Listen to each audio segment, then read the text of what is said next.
I'm currently doing some reading sprints, and Aaron, hi, hello.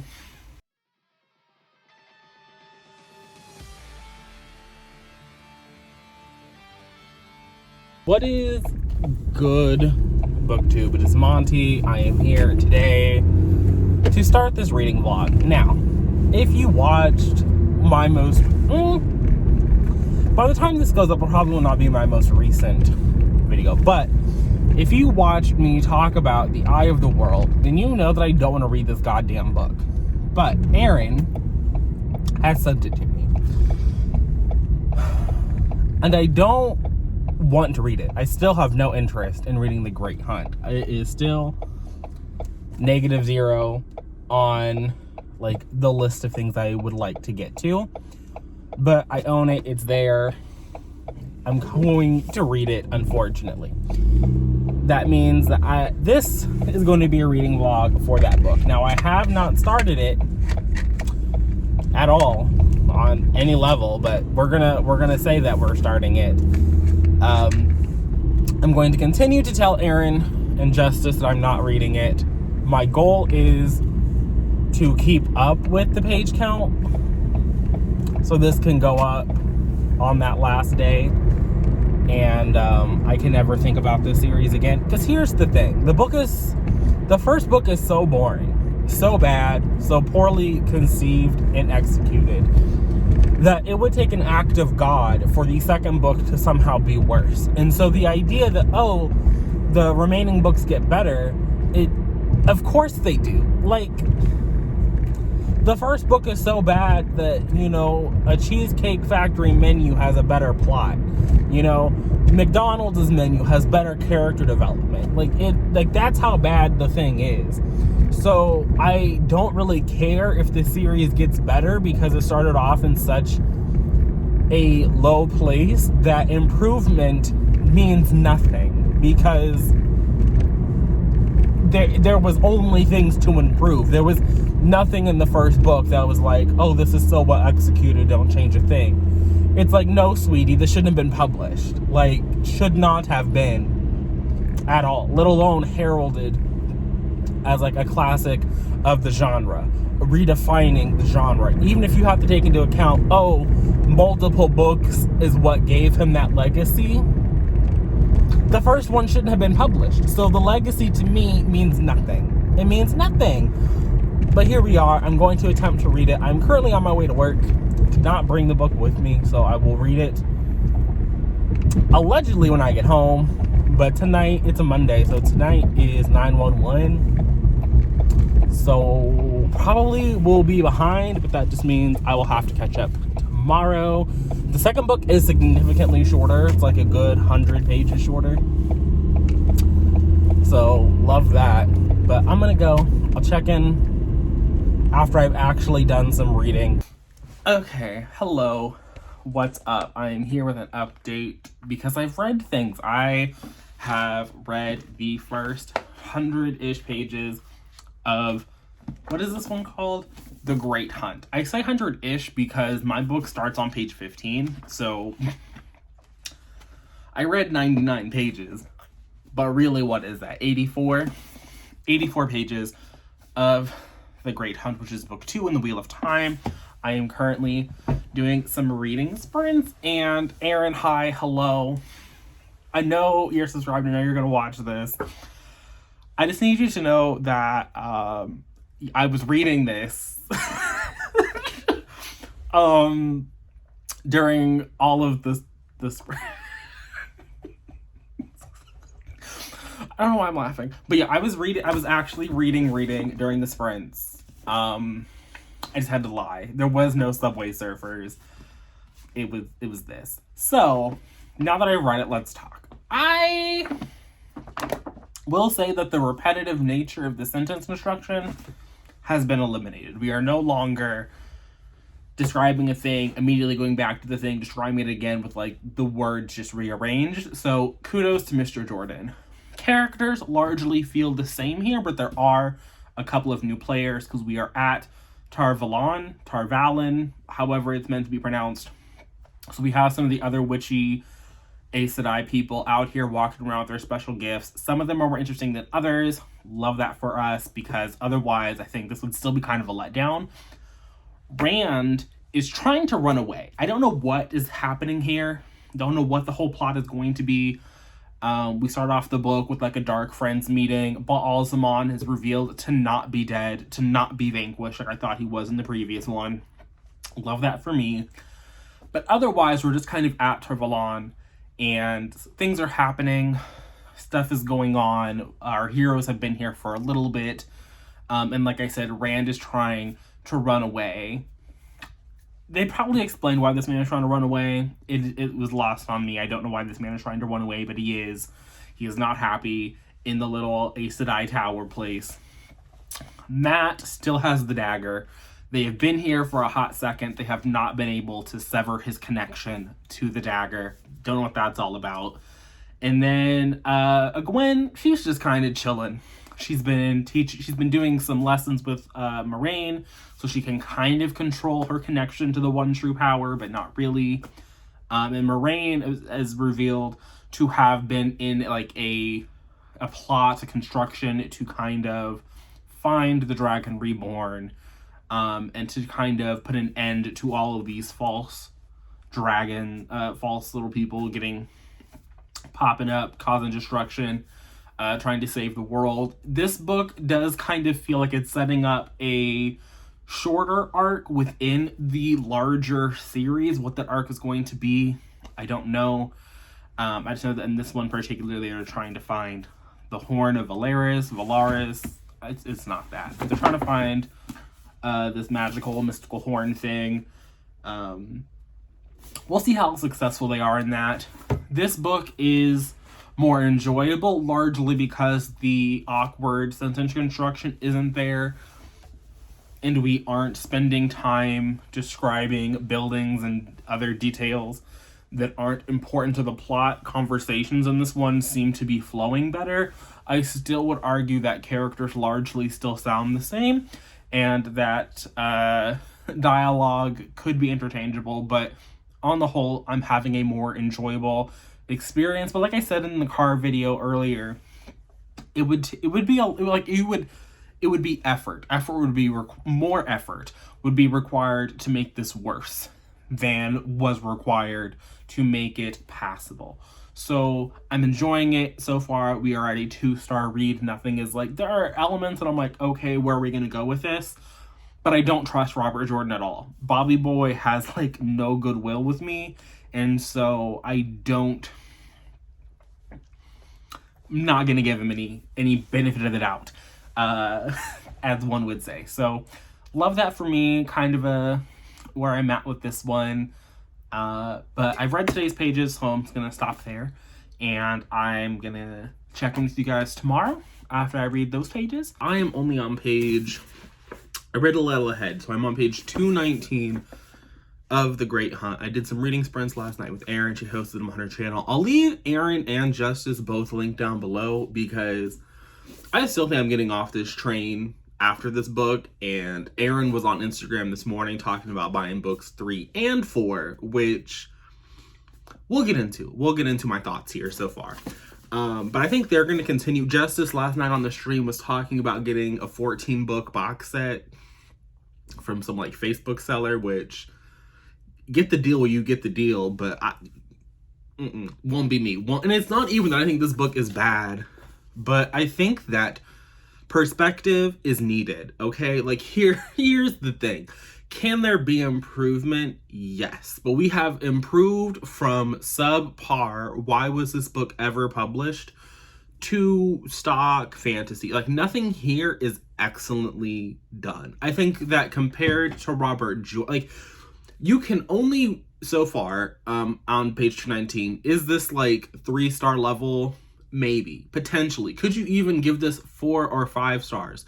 Mayhaps. But to do that, you would have to grade Robert Jordan against Robert Jordan. You couldn't look at anybody else in fantasy, either past or present, because if you do that, then it doesn't make sense to me to give him anything more than 2 stars, because it's just okay compared to the landscape that it exists in. And if you want to come and argue that he helped shape and found the little landscape that we exist in, I'll let y'all do that. I'm not here to talk about this man's impact on fantasy. I'm here to talk about this one book that he wrote in relation to the other book that he wrote that I read. And so The Great Hunt does pick up, like I said, I think I talked about this before, but it picks up pretty much close to like where we ended off in The Eye of the World.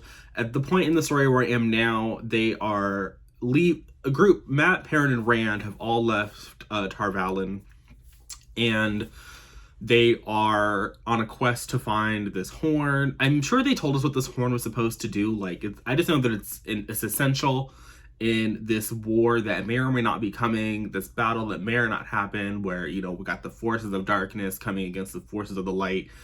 And in the middle, Rand is going to be a key player. Rand, I think, is kind of more interesting. None of these characters are super interesting still.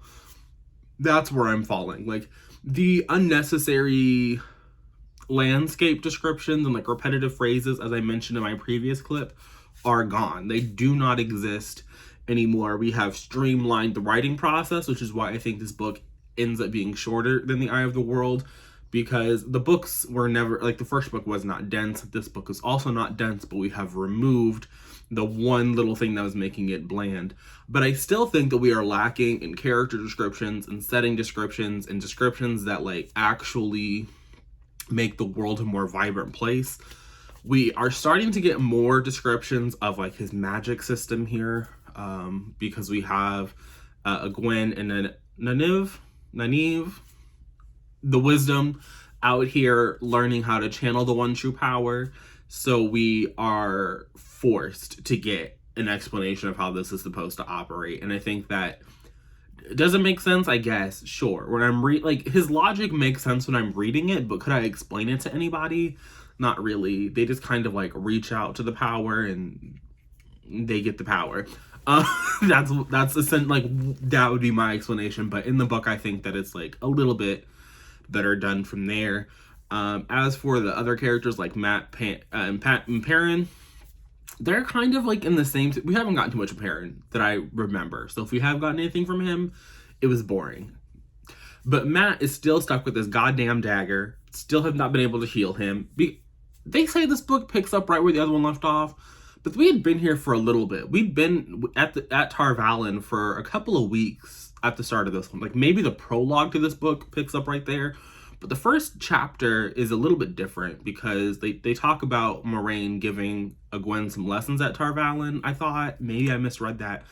But in all the time that the dagger and Matt were both in Tar Valon, both safely secure there, they do not heal this man.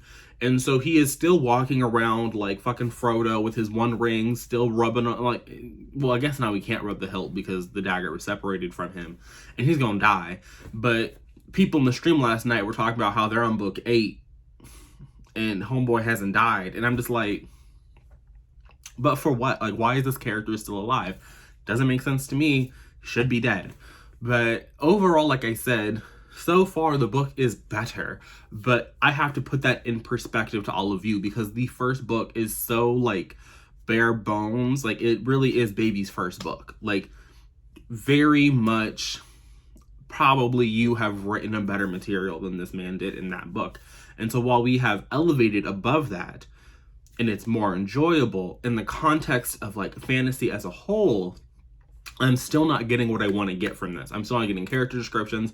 I'm still not really even, it's not even descriptions, but I'm not really even getting interplay between characters. I think there's inklings of it now, right? Because you have Rand, who is, you know, being positioned as what he's being positioned as, and he trying to like fight against it a little bit. So there's a little bit of tension with Rand and other characters, but that's it. And there's still a whole host of characters here. Like, you still have a Gwen and Nynaeve and Moraine and Matt and Perrin. That's 5 other people. Plus we got introduced to like this one Aes Sedai who was like low-key Team Dark friend, which, okay, interesting, but what are you gonna do with that? What are you gonna do with that?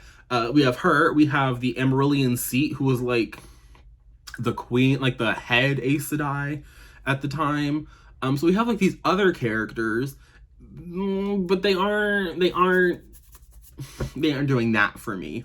And I need this, because without this, it's just these sets of characters existing, and the outside world acting upon them just isn't enough to keep me interested, because it does just feel like generic stock fantasy. And when you just have the world acting on the characters and there's no sort of like interpersonal relationship dynamics that play there, then I don't understand, like, why would I be interested? I'm not invested here. So as far as I'm concerned, the world can win and we can all just like go on to be happy. But that's where I'm at. So today, I don't know what the page stop is, but I'm just gonna, like, yesterday we were supposed to stop at page 203 for the buddy read, but since I'm not participating, I just decided that it would be fine to read ahead, because I'm not gonna spoil anything in the group chat. But at this point, I still don't want to continue, because even if we finally took baby steps up the 5-star meter, we wouldn't get there until like book 5, book 6, like almost halfway through the series. And at that point, I'm confused, like, what is the point of the series? Because even here, when they're going on the hunt for this little horn, for this little battle thing, what the stakes are after that, I could not tell you. Like, and I understand, like, there's 12 books, you can't set everything in motion, but it's like, if in book 2 we are going to get this thingy for the battle, and then the great battle isn't until book 14, book 12, I don't know if I care enough about this world or about the characters that exist within it to see them after this battle. And I understand the premise is, you know, the wheel of time keeps turning and ages come and go, but if our main characters aren't dying, which it doesn't seem like they are, and we're not going to go to a new age, and we're not going to actually see the wheel turn and ages come and go and civilizations rise and fall, why are we here for 13 books? Why am I here past the book with the battle? Like, why would I wait that long for a battle? And I don't think I'm getting questions. I'm not getting answers to any of these questions. So I read a little bit more. I just finished. It's the same day as the previous clip. That's what I'm trying to say. But today is also Wednesday, which means that when I get off of work and I get home, Riverdale is going to be on. And I am a Riverdale Nancy Drew trash, so by the time I finish watching both of those, who knows how much I will actually wind up reading today. So I wanted to kind of get like a jump start. So we picked up with Rand and 2 other characters whose names are not at all important to me. They are in a sort of like what I am understanding to be an alternate dimension situation, because everything looks the same, but it is very clearly not where they were. And then when we go back to Matt and Perrin and the rest of the crew out here on the hunt for the horn, they're like, where the fuck did these bitches go? We also got the appearance of a new Aes Sedai who was highly suspect, very clearly in probably working with that other highly suspect Aes Sedai we left back at Tarvalin. But you know, that is what it is. I can't do nothing about that. Overall, I'm even struggling to say that this is actually an improvement. Like, things are happening, but like the Great Quest situation, Mr. Jordan to me is falling right back to where he was in the Eye of the World. There are some improvements, because even though I think earlier I was saying that Rand was kind of interesting, I kind of want to take that part back, because all the interesting things are happening around Rand. Like, people want Rand. He is sort of definitely the central figure, but he is also just like paint by numbers fantasy protagonist who is clearly the chosen one, who clearly doesn't want to be the chosen one, who is kind of chafing against it. And it's like, if you've read any kind of fantasy ever at all in your life, then you've read this. Like, you've seen this. Like, you don't even have to read like, if you've just like seen any kind of movie where the hero goes on a journey, this is it. Like, it's ain't nothing special about this man. What he's, well, I mean, there's something special because he's the chosen one, but like the actual process of him being the chosen one, it's not all that special. Like, it's just not, and it's almost comical how it's being given to us here, because it's just there's no flavor to it. It's, like I said, paint by numbers. So I do want to retract him being interesting. Other characters being interested in him because they need to use him for their purposes. Again, it adds a little bit of intrigue to the plot. And again, we are just starting off on this great hunt. We are just starting off on their little questy quest. But the last time Mr. Jordan wrote a questy quest, it was boring. And so as soon as we started going on this questy quest, all of his bad habits started coming back into play, where he was describing things that were of no consequence to anything that was happening in the scene. We were getting, before in the book, like, I'd read like 200 pages-ish. I stopped on page 219. The questy quest is really getting underway around like 230-ish or so. And as soon as we started doing the questy quest, we had gotten rid of like the dialogue. And Mr. Jordan does this thing where even when he does dialogue, they are usually still like paragraphs of text. Like, it's not a quick back and forth conversation. It's always an action, something is happening, we're doing, like, there's stuff around the dialogue where it's never just what a character is saying, let's move on. It's a nice sized paragraph that'll blend in with the rest of the page. All of his pages look exactly the same. It's weird, but it is what it is. You kind of get through it.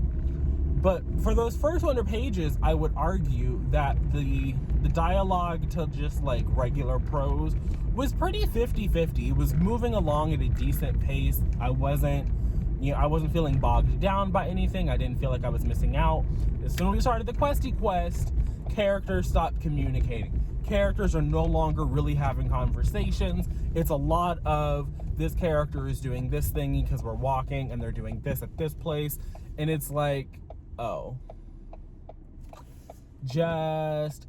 And it's not even that is inherently bad. Like, I don't think that you can say that, oh, because he did this, the book is bad, but it doesn't hit the same way. And so it's not horrible. We haven't gone full Eye of the World yet. We're still above it. Before, it was a full step. Now it's like a half step up. I'm still not drinking whatever Kool-Aid Justice and Aaron are serving themselves. I could almost see the Kool-Aid if we were comparing Mr. Jordan to Mr. Jordan, but Mr. Jordan does not exist in a vacuum. This is not 1992. I don't know when this book came out. Might have been 1992, might have been 95, might have been 91. I'm not going to look it up right now. But it's not the 90s. There are other fantasy books that will serve you, not only from book one, but even if book one is average, right? I think his book one was below average. It was shockingly poor in its execution. But even if you found a book that was just regular, flat, middle of the road, I think you could still find a better book two from somebody who is writing that book today. Maybe Aaron is writing there is potentiality in this series, but when the series is 14 books long, you aren't going to get me to go along for that much for potential, right? Especially when there is no clear aim or end goal in sight, because it's 14 books. So even if I were to try to project an aim or a goal, that could only be book 7. What The Great Hunt specifically has failed to do for me is justify the number of books that exist within this world with these characters. I don't think that I think the premise of the Wheel of Time turning and shit works when characters rise and fall, But from my understanding, we aren't getting too many characters falling. So people give Sarah J. Maas a lot of shit for not killing off her characters. There was a lot of shit about it for a Court of Wings and Ruin. People were really up in arms. Even in Kingdom of Ash, I think it's not as good as Queen of Shadows. I think that Queen of Shadows is a little bit better than Kingdom of Ash, but Kingdom of Ash delivered in a lot of areas. I know people were really upset about that one too, but I'm like, we're 2 books in. Characters, we could start killing some of these people off, especially if we're not going to develop their interpersonal connection. Like, they're allegedly important to each other, but I'm not seeing it. We could start killing them off. We could, use that to develop anything, really. I need to stop starting clips like I'm starting a video. At this point, it's like camera turns on, I go straight into what's up, you guys. It's Monty. But we are in the middle of this little reading vlog. I am currently behind, like I told you all that I would be. I said it was a Wednesday. I was going to get no reading done after I got off of work because I would go straight home and watch Riverdale, and then I would watch Nancy Drew, both of which were really great this week. So, I mean, Nancy Drew has never disappointed. Nancy Drew always slaps. But Riverdale, it's nice when they get things right. But I am on my way home. It's currently like 1:30. I think I'm going to go live at 2 o'clock so I can do some reading, which means this is going to be the last little vloggy clip. So even though I'm behind, I guess I'll give you guys an update on Aaron and Justice because they are fully caught up. They are catching, and I'm really proud of Aaron this time. When we're reading Out of the World, Aaron was behind, but she said she was going to be on track this time, and she has been on track, so shout out to her. But her and Justice are fully in the Robert Jordan cult, and I'm convinced that it's a cult because it's the only kind of explanation that actually makes sense. Because this is, I think, why I really wanted to talk about in this reading vlog is, what does it mean if an author is improving? Because I would agree that an improvement has been made. Like, we have progressed past where we were in The Great Hunt, but I think that, like, improvement is still relative. Like, he has improved in relation to himself. I wouldn't say that he has improved in relation to fantasy overall. I still would argue that even without reading a ton of 90s fantasy, better fantasy exists. Even there has been, I would say, like maybe 2 action pieces where I'm at in the book, and this time neither of them were fade to black. But as Erin has pointed out in her Instagram updates, and I don't know if she's vlogging this, if she is, love that for her. But as other people have pointed out in their reviews, like his description of actual like sword techniques, fighting techniques, they don't make sense. You cannot visualize these things, and so it's like, if you can't visualize it and they don't make sense, it might as well be fade to black. Like, people are just waving around the sword. The only one I understood was like, there was a scene where, I think it was before we got to the alternate dimension part where I'm currently, I think I just finished that chapter. It was like a suicide maneuver, like you just kill yourself, and I'm like, the fuck? So that's, I don't really understand, like, is there an improvement? Yes, but I think that an author just improving is not enough, particularly in the case of Mr. Jordan, where his bar was already so low that to sink beneath that would also, I think, I don't know if I would call it an improvement, but it would have been equally as impressive. So that's where I'm at with Mr. Jordan, and I don't think that there has been a progression enough for me to really to drink the Kool-Aid that Aaron and Justice have drank, because they're talking about getting the rest of the books. I know Aaron has I think she got to book 4. I think I talked about that in an update, and I think I talked about Justice buying like all 14 of the bitches, which crazy. They are in Discord servers. They're having like, it's they're acting as though this is a complete 180, and I think that it's more of like a 45-degree turn. 90 if I'm being very generous, like very, very generous. And I'm not feeling quite so generous yet, because I think Hot Pile gave this book like a 2-star. Not this book. They gave The Eye of the World a 2-star. I personally don't agree with that. It was a 1-star book. So I think that objectively, this is a 2-star, which, yes, is an improvement. And yes, I do recommend 2-star reads on a lot of the, I'm gonna say a lot of the time, but I have on my channel recognized that, you know, a 2-star read might be for somebody else. I've continued on in multiple series where I gave, you know, books low ratings. Particularly if I've given a book a 2-star, I have continued on. But those are books where it's a trilogy, or it's a quartet, or it's, you know, I want to say finite, because there's a finite number of Wheel of Time, but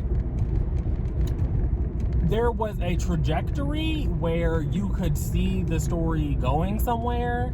And in Eye of the World, The Wheel of Time, I am in no way invested enough in these characters to see where they could potentially go. And I'm not interested enough in the world where I don't care that I'm not interested in the characters, because the world is interesting enough. To me, the world is not interesting enough. It's just not. So that's where I'm at. What is up? So I just got done with the reading sprints. I am now on page 410. We're at the start of chapter 30. I am officially in yesterday's pages, so I'm still behind, still not where I'm supposed to be, but it's fine because we're not buddy reading, because I'm finishing the book today. Love that for them. I can't continue on in this book. So what has happened since, so much has happened, but also like not a lot. Like we met this new character, Celine. She's actually really boring. I think she's meant to be intriguing and like, who is this character? But she is just so one-dimensional. Like, she just arrives and is like, I think that Celine is the kind of character that people read and think that I like. And I like that character when they're done well. And I think that Celine is that character done poorly. She is very flat, very one note. She is literally only there to nag, to demand, to like push random. It's just boring. Not a very well-realized character. But she showed up in that little alternate reality. They got back to the other reality. I think we actually finally got to Tar-Valon. I don't know where. I thought we were at Tar-Valon. Apparently the White Tower and Tar-Valon are different. My bad. Apologies. But wherever they had to go, they being Nynaeve and Egwene, they arrived at this new location to do their little training. Nynaeve became accepted. She just got to bypass the novice. Egwene, we thought she was super special in the eye of the world. She ain't super special enough to bypass, so she a novice. So we got to see the trials that they send the accepted Aes Sedai through, and there was like this, again, we go back to this alternate dimension land, which kind of interesting. I think that's potentially the best part of this whole world building situation that we got going on. Again, I don't think the world building is really here, but I did like seeing the training sequences, although there was, I think it was, they sent them to the alternate dimension 3 times during this little Aes Sedai training ritual. And the second time that she arrived, she was like in fear of being sexually assaulted. And I was like, this is a little intense. Like, this is not what I was expecting. So know that exists in this book. Other than that, it's been a lot of just traveling. Just like the first book, a lot of traveling. It's a little less boring than the first book. So again, like, improvements have been made. We kind of just, I would kind of almost say it's like a lot of fast traveling. In the first book, there was a lot of slow travel. Like, it was taking them a couple of pages, like 10 or so pages to get to places. Here, we're moving pretty quickly, and it's kind of like, it feels a little inconsistent. Like, I'm not gonna be mad because the pacing feels better, but the speed at which they're getting to these locations feels vastly different than the speed that they were getting to them in the last book, which again, I'm not gonna be too mad about, but I am a little bit bad. After that, pretty much we have, well, they did get the horn. The horn has been secured. We found the character that I thought was dead in the last book. They're not dead. Moraine is being like teased that she's gonna like sacrifice herself or she's not gonna live very long. Don't like that. Overall, again, like the book is better, but I don't think it's better in a way that I am invested in continuing on. Like, I'm happy that he produced a book that was not mind-numbingly boring, but I don't think he produced a book that, again, was well executed. There's a lot of disparate threads here, almost too many threads, I would argue. In the most recent pages that I read, like the most recent chapter, like chapter 29, they introduced a lot of what could be interesting, complex character dynamics, but these characters, there's just too many, almost. And I understand that it's like adult high fantasy and there's going to be a lot of characters, but none of the characters are actually connected to each other. And so the potentiality of this complex character relationship doesn't mean anything because these characters are not going to interact, or they interact like once every 3 million pages, and it's not interesting enough. Like the actual connection isn't interesting enough for me to be like, okay, yeah, I can totally read 600 pages and then see that interaction again and be happy. So it's still a big no for me on book number 3. I don't own it. I'm not going to go out of my way to find it, buy it, get it from the library, none of that. So I'm very much happy to be exiting the Robert Jordan bus after this. I still feel bad that Aaron sent me this because this book is, I think, overpriced. But, you know, adult fantasy's always been a scam. It just is. Or I'm not going to say adult fantasy, but adult book prices have always been a scam. So I'm going to go make some dinner, like I said, in my live sprints. And then I'm going to do some more reading. And I will check in, hopefully, at the end when I have finished this book. Oh my God, I need to stop doing that. But hello, welcome.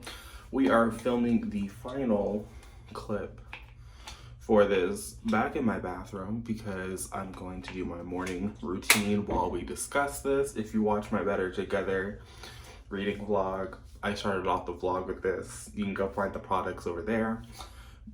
But let's talk about The Great Hunt, okay? Because I think I was watching Erin from Booked and Busy. I will leave her and Justice link down below because I'm sure they'll be not vlogging, but I'm sure they are going to have reviews of The Great Hunt because they both put up reviews of Eye of the World. I haven't watched those yet. I probably will watch those later today because I've talked to them about it, but I do want to see their reviews that they actually posted. But in Erin's, what was that? It was her January wrap-up, February TBR video. And even in the chat, she describes The Eye of the World as like a 350-page book trapped inside of a 700-page book. And I think that same problem exists within The Great Hunt. I don't think it's that bad because The Great Hunt is shorter. It's like 600-something pages. But I do think it's like a 400, maybe even like a 450-page book trapped inside 633 pages because half of the book is a lot faster paced.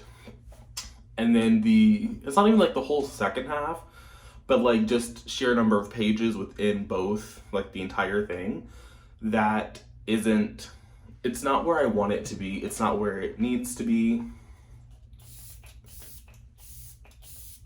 And it's overall, it feels lacking because all of these pages don't add up. And so my problem is, so like the first half, we are going on this quest for the horn. We get the horn absurdly early for what follows. We get the horn before like page, I'm pretty sure he had it like page 300, like maybe 350, definitely before page 400 we were in possession of the horn. And so then like for 300 pages, it's like, oh, we lost the horn, I don't want to use the horn. We have to get the horn again. It's like 2 quests for this goddamn horn. Bullshit. I don't believe that Robert Jordan is overly descriptive because the the Great Hunt ends on like this climactic battle where my favorite character, Balzamin, he pops up because he's our antagonistic force. I thought he had been, you know, murdered after the events of the first book, but he hadn't been. He lives on. And we discover that he's gonna have this, you know, climactic battle with Rand. And so they're in this, you know, battle because Balzamin's trying to like turn Rand because everybody wants to have Rand on their side for whatever reason. And they're, you know, they're doing a little sword fight, you know. Moon on the river undercuts the bank, heron wing meets blade of grass, whatever that, all that stuff's supposed to mean. Let me know down in the comment section. They're doing all of that. The battle ends. It's you know, it's the second book in this series, so it's not over, but the battle ends. And then, like, I thought the battle was like, you know, it was described as like being in like this fog, like he meets Balzamin in this fog and they're battling in this fog. You know, all of that, heron, moon, river undercutting, all of that is up in this little fog. And then like 300 pages later, it's like, oh yeah, y'all were in the sky for that fight. And like half of the continent saw y'all fighting because you were in the fucking sky. And that's when I lost it. I was like, Sarah, you literally just described this whole battle where, literally, okay, that's disgusting. I have like, that's why I shouldn't film when I just wake up. That's why we shouldn't multitask on this channel. But you just described this whole battle and nowhere were we in the sky. Like, if it's coming to a surprise to me and the main character, I feel like that's an issue. That's, like, the main character didn't even know where they were. No, not for me. Also, this book has several, like, too many characters. We already had, like, the main six from before, so Nynaeve, Moraine, who disappears for large chunks of the novel. Like, Moraine, she's there to set things up to like make you think something really interesting is going to happen at this little White Tower, that there's going to be like this little political intrigue moment at this White Tower.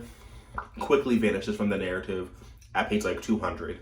Then you introduce a whole bunch of new characters that again were in the first 200 pages that just don't appear anymore. Again, I understand that Robert Jordan had like this 12-book series planned out, like he mapped it out in his brain. So, like, maybe he knew these characters were going to come back. I don't fucking know. The man's dead. I can't ask him. I'm not looking up interviews. I would assume, like, that's the thought process. But all of this vast cast of characters, again, there is very little meaningful interaction between any of them. There's no interpersonal drama, really. Like, I do want to say, though, I do want to put it out there, I think that Matt and Perrin are fucking, and if they're not fucking in the Amazon show, then I really don't understand the point of the Amazon show, because Matt and Perrin, they have like this, I don't understand what's going on with those two, but they're fucking. That's what I got from this book. But aside from that, like, character moment, there isn't really anything like me. I think like a Gwen and Rand are supposed to have like this little romance because like Rand is always trying to save this girl. Couldn't tell you why. I mean, like, I don't want to save everybody just because they're from my hometown, but that seems to be Rand's whole little thing, especially in like the last, like the final battle only really kind of happened because he was trying to go out there and save a Gwen, and I don't care about her. But back to what I was saying about characters disappearing, like Moraine disappears, Matt, Perrin, Perrin I think got undercut a lot.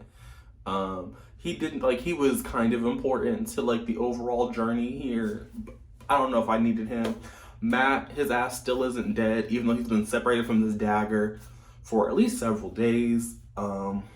He has not seemed to have gone mad. Like, I don't understand what the point of introducing this storyline was. It's like the most slowly explored the storyline forever. And I also think that it was just plain stupid because they were at the little, I mean, I don't think it was like they weren't at the training facility at the beginning of the book, but they were at a location with plenty of Aes Sedai. They had the dagger, they had Matt, and they didn't try to sever that connection for plot purposes. Like, this book gives you 700 questions and it answers like 3. And I don't think that's an even balance here. I think that the book tried to propel you through with all of like these new magical things that were happening, like all of these cool little like trinkets about, I think they're supposed to go to world building, but like the Waygates, I didn't care about this little alternate dimensions that they were going through left, right, and center. Once Rand went to an alternate dimension, I felt like there was an alternate dimension explored in like literally every chapter after that. And I'm like, sir, I don't know this dimension, okay? Like, I don't know our home dimension good enough for you to be sending these characters into alternate dimensions. I didn't need it. No, thank you. No. So, I think that The Great Hunt, is it an improvement? Yes. But is it an improvement in any way that matters to Monty as a reader?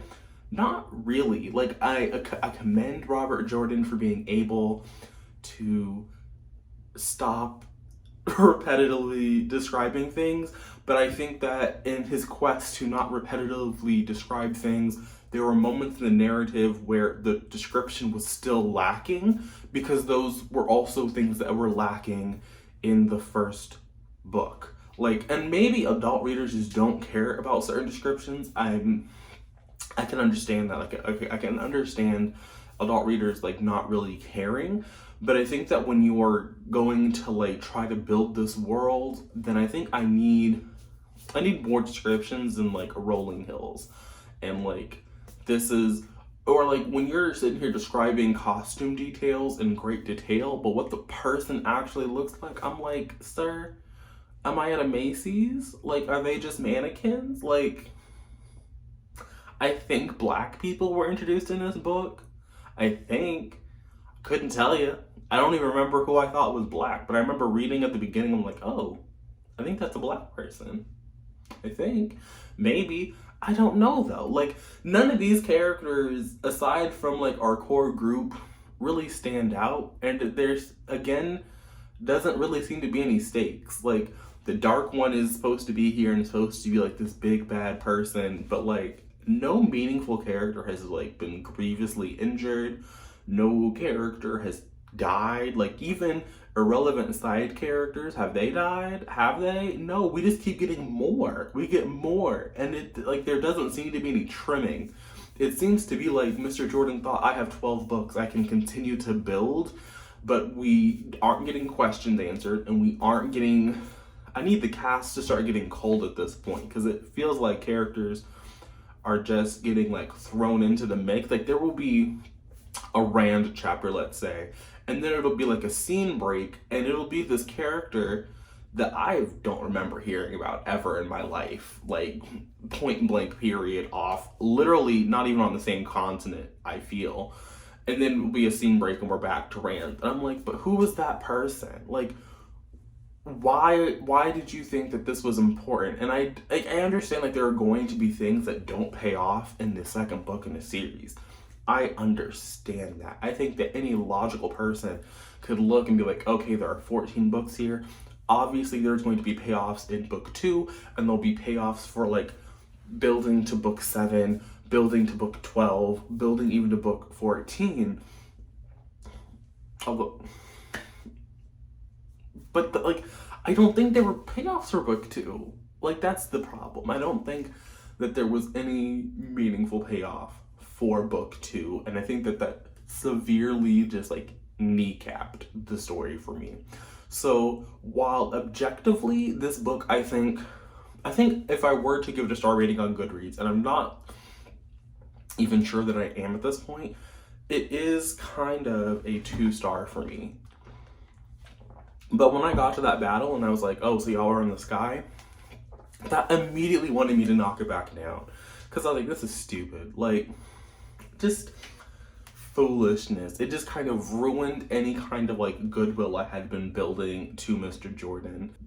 both the Eye of the World and The Great Hunt, to me, are just very generic quest novels. Like,